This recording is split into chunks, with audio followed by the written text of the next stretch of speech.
January 12th marks the 10th anniversary of the devastating earthquake in Haiti that affected so many lives.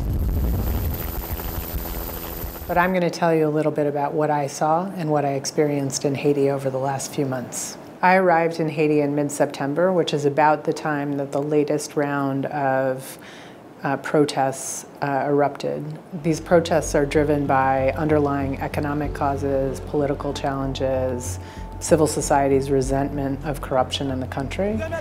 And the reality is that manifests in barricades on the roads, protests on the streets, and violence.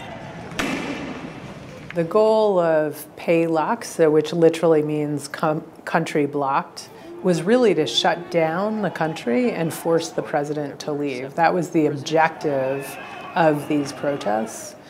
But the consequences of those protests are quite wide felt. And for me, the most important consequence is economic. So many large companies have fired large percentages of their workforce. The informal economy virtually shut down. And what we see is that households are having a hard time making the choice about whether they'll go to the hospital or not because they know they have to pay. And I think it's really important to acknowledge that hospitals, whether they're public or private, they don't have enough funding to be able to provide free care as MSF does. I can't emphasize enough how difficult it's been in this period for the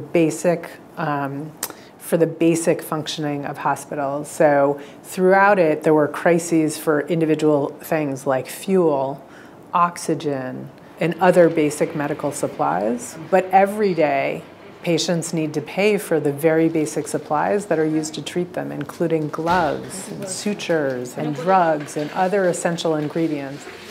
MSF opened its very first trauma hospital in Haiti in 2004. And I think the thing that makes me saddest today is the fact that here we are going into 2020. We open a new trauma hospital and we see 60% of our cases are gunshot wounds. So irrespective of what's happening in the political and economic crisis, we know today there are many, many people that are affected by, personally and deeply, by the violence that exists in the city. It's been a pretty incredible few months for MSF, trying in this difficult context to expand our activities. The opening of the Tabar Trauma Hospital was a big challenge, right? It was hard to move trucks on the road. We had to move supplies in. It was hard to recruit staff. So as a sign of the economic crisis, we received more than 37,000 applications for about 300 jobs. We've been open for just a couple of weeks now, and even in our first week, we had more patients than we expected to see in an average week for our plans for 2020. Amongst the patients we received, 60% are gunshot wounds, 10% are other violent trauma, and the rest are the kinds of things that happen when you have roadside accidents, so open fractures. But when I look forward at what Haiti needs today, for me it's really clear that there's a vast array of other health needs that are not being responded to. And so I think that my big complaint for the world is that nobody's paying attention. And the people of Haiti need us to pay attention.